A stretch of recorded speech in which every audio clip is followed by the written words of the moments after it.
Did something today. I didn't I just know, sit right? at home and pick my nose. Hey, you're pretty good at that, though. What's that? You're Yeah. pretty good at sitting at I'm gonna home and make some. picking your nose. I'm gonna make some spaghetti bolognese.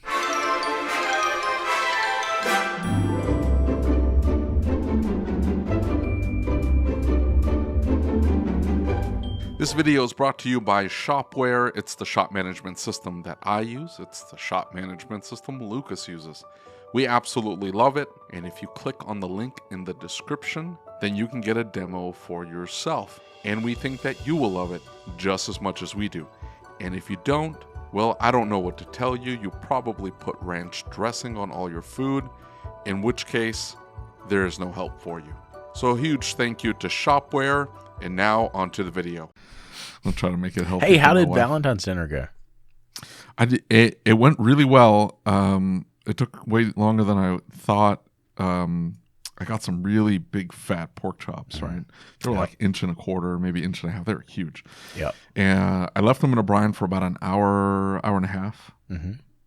And then I slow cooked them in the oven, got them to about 120. And then I finished them off on the pan, a piping hot stainless steel pan. The two of them came out perfect.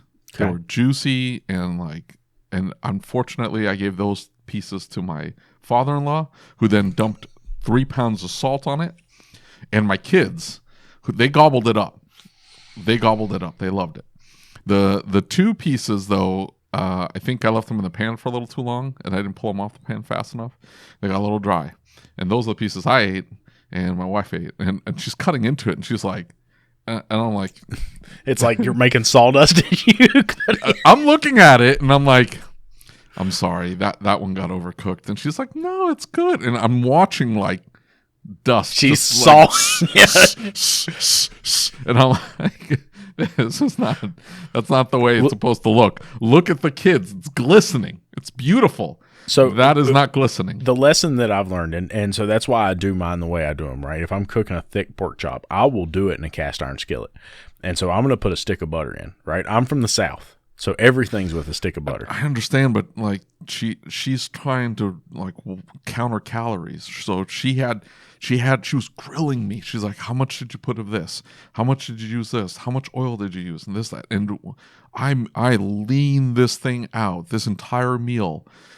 Normally, I would use 6 sticks of butter and 4 pounds. I would have cooked those suckers in bacon fat. I keep all my bacon fat. I would have pulled out the bacon fat. It would have been slathered in bacon fat, and then that's how they would have come out. Yeah. But I didn't do any of those. I was trying to make it as healthy as possible. I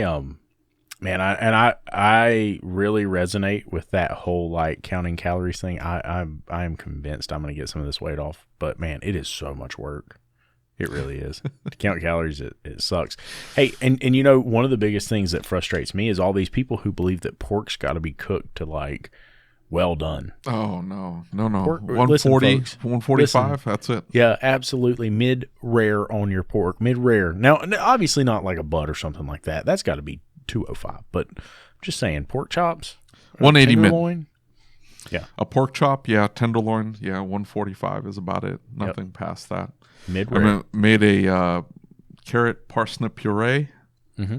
And but again, like how would you normally make a carrot parsnip puree? It would be mostly butter, and then some veg, and then some nutmeg, and maybe a little brown sugar, some salt in there, and that's how you would. No, I couldn't do any of those things. I used some orange zest in it and a little bit of orange juice from the orange. I couldn't use like orange juice. There's this guy, and he's got this huge YouTube channel, and it is Chef John, right? Oh, I love Chef John. Food Wishes? Food Wishes, right? Yeah. Dude, I'm telling you what, I had to unsubscribe, man. And it has nothing to do with the quality of the content or the channel. It's like I am going to be the size of a house if I keep watching this. Right? Like man. Yeah. I watch it still for techniques and things like that. You just you want to pick up as much as you can and keep trying and experimenting. I don't know. It's been a little bit of a challenge. Like I'm going to make this spaghetti bolognese. Mm-hmm. Spaghetti bolognese will either use a bechamel or cream to finish it off, to take the acidity off the Right. tomatoes. But it starts with a sofrito, and then you put in your tomato paste and tomatoes. Most of it should be okay for my wife to eat. It'll be fairly low calorie until I dump a whole mess of cream in it, and all of a sudden it ruins the dish. So I don't know. We'll figure something out. Anyways, shop supplies. Okay. What do you consider a shop supply, and where do you draw the line for techs to buy things? I've worked for a few shops, and all are different.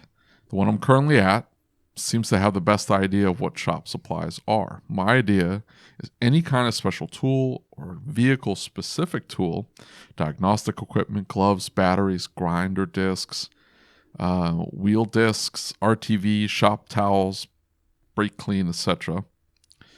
Should be purchased by the shop, I guess is what he's saying. Techs should have all hand tools and power tools to do most jobs.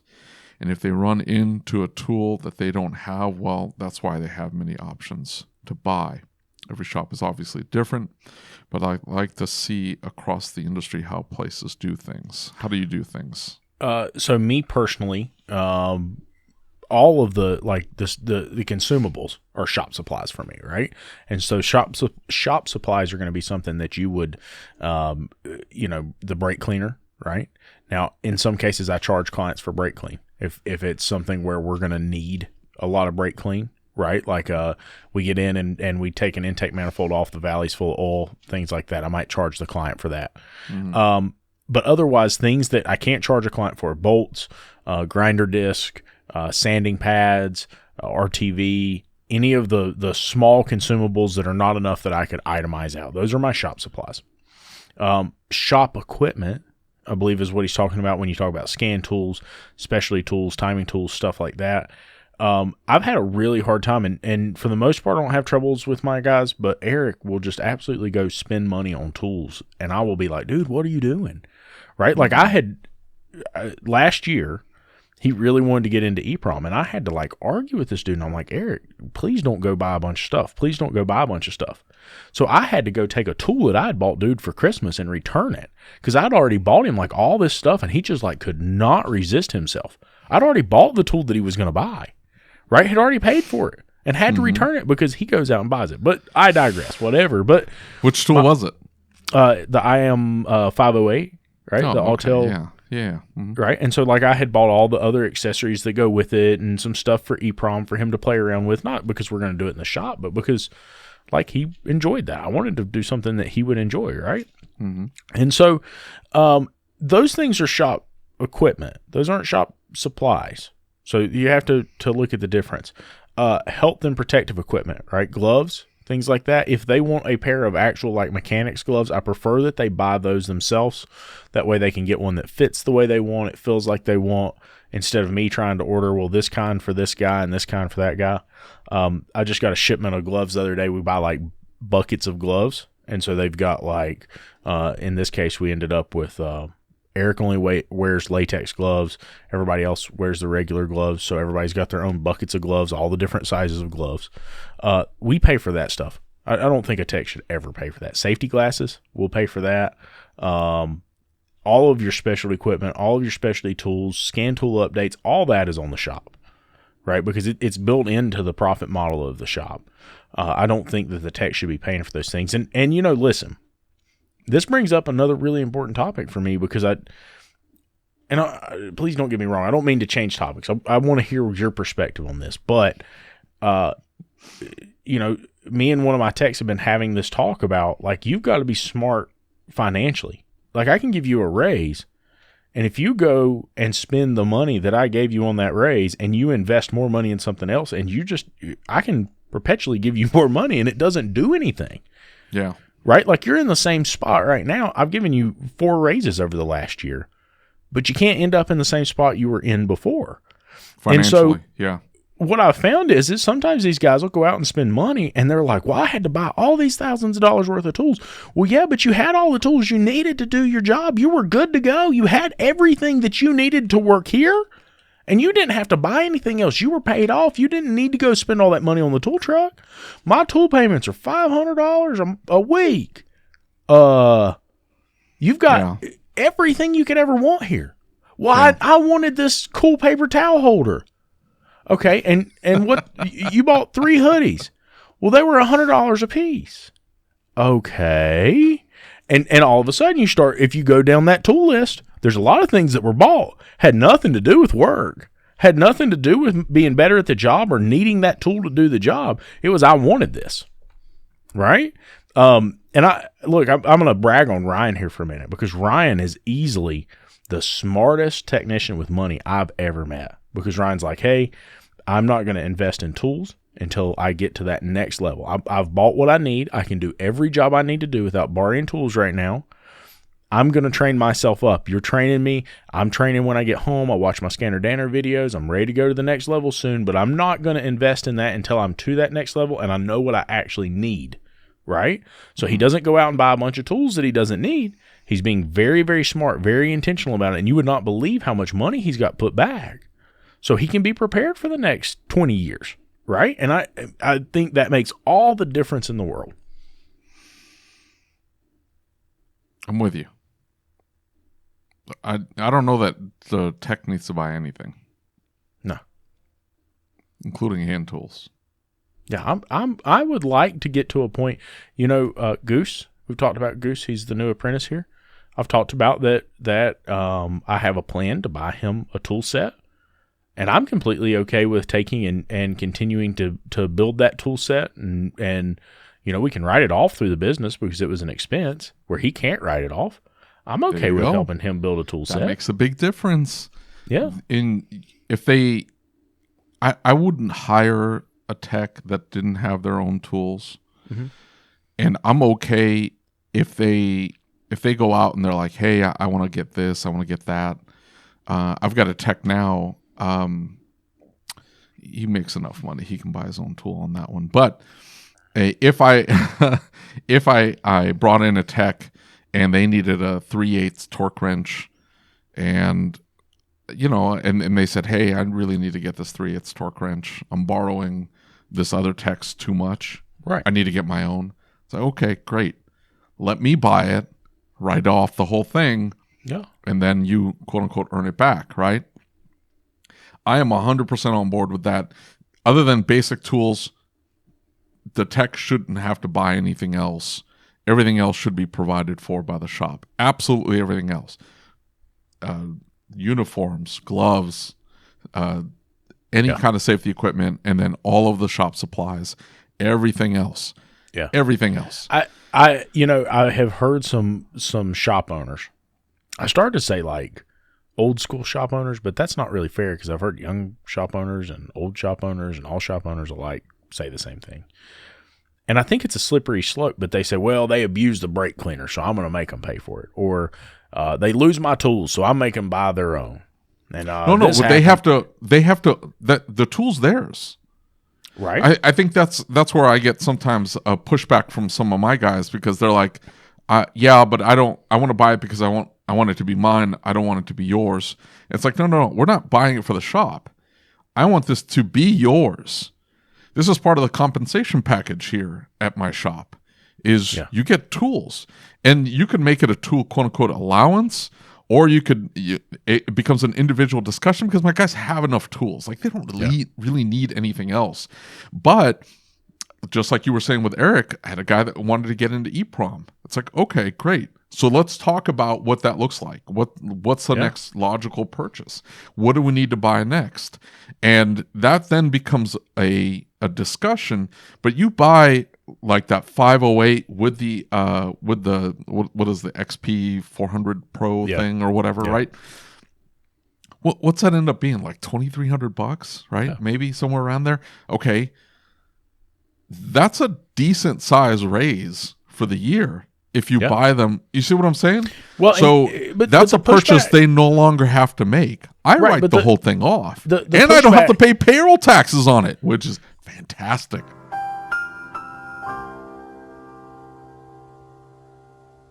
But the pushback from them and the pushback that I've heard, especially when you've shared this, I've had people reach out and they say, yeah. They don't ask me, they send you the message. Like, I'm not messaging Dave, I'm going to message you.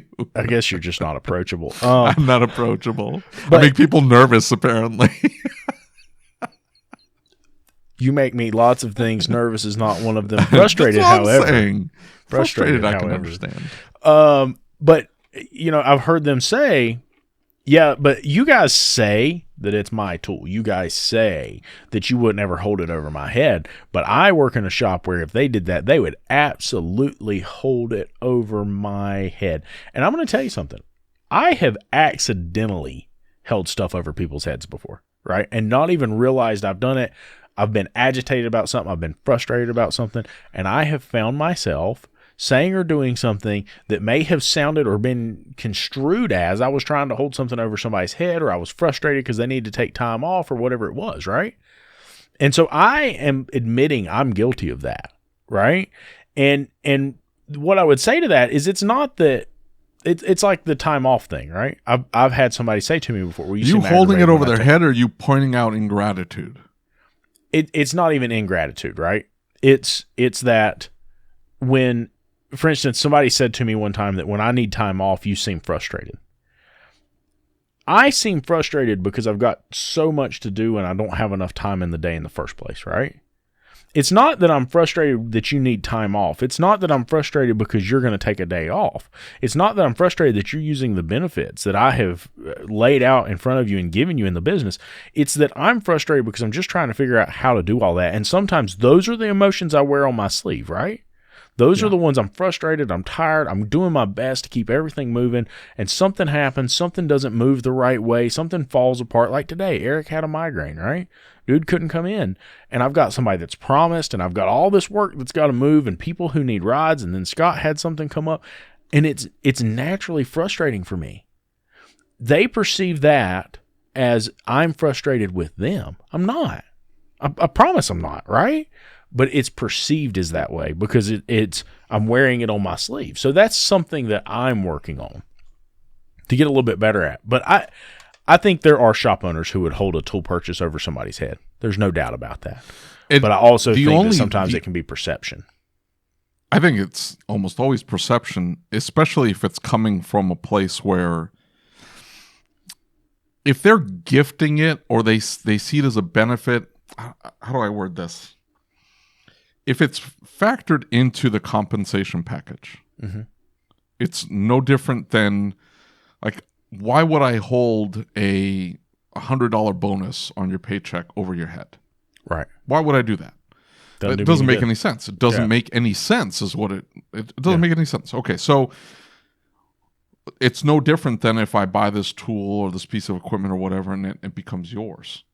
Now, if I buy this piece of equipment and you smash it up, now that's a conversation. It's like, because that's ingratitude, right? Yeah, that's ingratitude. But then the conversation, again, what we just talked about in the last video was me going, okay, this is my fault. Where I would stop and go, did I just buy this person and force it on them? Yeah. Did I buy this tool for this person and then just said, hey, I bought this tool that you didn't want, cared to own, desired, you know what I'm saying? And I said, oh, you need to own this now. There you go. And they end up breaking it. And you're like, okay, that's a little bit your fault. You should have had a conversation with that tech and they should have told you that, hey, I really want this tool and it's $1,500. So it's like, okay, well, let's figure out a way to get this purchased for you. I'll buy it. You can have it. It's now yours. But understand this is part of your compensation. You're not paying for this out of pocket with weekly payments to the truck tool every week. The truck tool? So the tool guy on the truck. The truck tool, man. The truck tool man. The tool truck.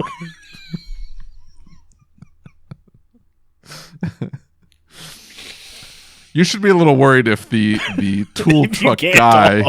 It's probably some type of tumor in your brain that's... It might be. Hey, I'm a little freaked out right now. Too many people with tumors. There are. If the tool guy jumps off the truck a little too happy every single time it pulls up at your shop. Yeah. You as an owner should be a little worried, especially if you know that instead of putting $50 into a retirement account every week, they're spending it with Snap-on. Yeah, and I think we definitely, as owners, have a responsibility to work with our staff on that. Because, look. What about the owners that go, I provide a financial advisor for my staff, but they never meet with the guy or gal? Mike Allen was talking about that just the other day. Like, hey, I've done all of these things for them, and some of them do not engage in them. So I have tried, and some are not interested in it. You can't make someone do something, right? No, that's not a try. That's not a try thing. You just tell them. Like, every single one of my guys has a retirement plan. Every single one of them. Some double up, which I encourage. That was hey, I need you to go do this. And they're like, yeah, I'll get on it. It's not a priority for them. Okay, so how do we fix that? Well, we set up a separate account for them. And you say, hey, I was going to give you a raise. That was going to show up in your paycheck, but it's not going to show up there. It's going to show up in the savings account that I set up for you. And that's where it's going. Figure out what you're going to do from there. And then that's it. Because Parkinson's law kicks in, right? Mm-hmm. And if you give them $100 a week raise, guess what? They're going to fill it up with expenses. Yeah. Yep. And their lifestyle gets a little bit richer, and they stay at nicer hotels on vacation, and they buy another car, or they buy more tools. Yep. All of a sudden, they're consuming more with the money that you're giving them, and they're right, like you're saying, they're right back to square one, complaining about how much they make. Yep. Well, okay, what if we get to the point where you are not stressing about money? We figure out, we've talked about this, making you whole financially, and then everything else comes in extra. If you need a tool purchase, Shop buys it. I can write the whole thing off. It's part of your compensation package. And oh, by the way, I'm happy to give you more money, but it's not going to you to spend it. It's going off into a separate account. It's going off into the 401k plan, into the simple IRA plan that I have done all the work for you. I've set it all up for you. You just need to sign here, or you need to open the app up and approve. That's it. Yep. I've done all the work. Now I'm forcing you to be financially ready for your 50s and 60s. But, you take a Jeff Compton, right? And you do that with Jeff Compton. Jeff's going to wig about that. Jeff's going to be so upset, right? Jeff wouldn't work for me then. Well, I understand. Sorry. I'm just saying there's a lot of techs, and I shouldn't pick on Jeff. It's not that I'm picking on him. I'm just using him as an example. There's a lot of techs maybe not like, don't try and control my money. Don't tell me. Yeah. So there was a guy that commented on one of our YouTube videos where the guy's like, you're trying to ask me about my home life, and you're trying to invade my personal life. I'm here for a paycheck. I show up, I want to get paid, and I bounce. I don't get me involved in any of the woo-woo stuff. And you're like, okay, I get that, but guess what? You're not working for me. Right. Yep. Amen. Because there's just no way. There's no way to compartmentalize your life like that. Yeah. What happens at work spills out into everything else you do. What happens at home spills out into your work life. Like you're a whole person. So there's so many things going on at once. And so what you can control, you need to control.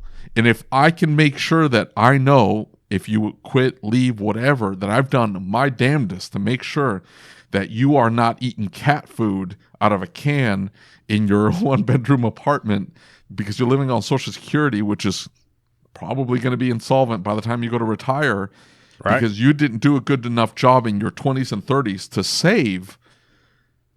If I can do everything to prevent that, I'm going to do it. Whatever it is that I have to do. Yep. And I'm with you, right? I'm just saying there's some people who are going to push back on that. There's some people who aren't going to feel okay with that.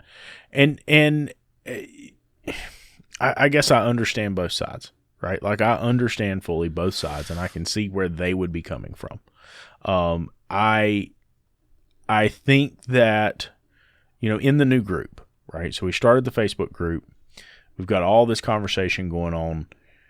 I think at some point we've got to look at both sides and say both sides have some ownership of the problems that we constantly talk about. And one of our longtime listeners and followers we're having this conversation. And it's constantly going back. We got to pay more. We got to pay more. We got to pay more. We got to pay more. And I keep saying like, hey, listen, it's not just about paying more. And it's Glenn I'm talking about. And I'm like, we can pay more and pay more and pay more and pay more, but you can spend more and spend more and spend more and spend more. Right? And so there's got to be a bigger solution to the problem. There's got to be something that's more encompassing than just pay everybody more. Because I promise that doesn't solve the problem. I have tried that. It does not solve the problem. It doesn't fix it. And look, I've watched the North Carolina apprenticeship program, right? Let's think about this for a minute. I've watched that program. There's a lot of apprentices in it, and it has got guaranteed wage blocks in it. And so if you start when you're in high school, you're supposed to start at $16.50. My guys make more than that, but they start at $16.50. You work for a year and you go to $17 or $18.50. You work for another year, you go to whatever, I think it's $19 or $20.50, something like that. Mm-hmm. And it goes up every year. And I have seen those kids who got free tool sets. I've seen those kids who got good money, who had paid time off from the very get-go. I mean, coming out of high school and having 14 to 20 days paid time off right out of high school, I didn't get that. You know what I'm saying? And so they're getting their tools paid for. They're getting their insurance paid for. They're getting all of these things. And these guys are like, I really just don't want to do this. Right? So you can't tell me it's just about money. It's not just about money. What was it that Shasta Nelson talked about? Right? There were 7 things above money on the list of satisfaction with the job. You remember that? Yeah. And so a lot of people are like, no, that couldn't be it. That couldn't be it. I think especially what I've learned from this new group, the reality is we focus on what we're dealing with in our personal lives. And we focus on the challenge that we have, and we apply that challenge to everybody around us. And we say, well, if I have this challenge, they must have that challenge. And so the purpose of the Changing the Industry podcast group in my mind was to back up a little bit and try and understand the challenges other people have. But to understand the challenges other people have, you have to listen to them. You can't just yell and scream and bark and say, this is it. You got to back up a little bit, and you got to listen to what the challenge really is. You got to hear what they're saying. We went off on a tangent on that one. We're pretty good at tangents. I don't know if you've noticed that. We are pretty good at tangents. Okay.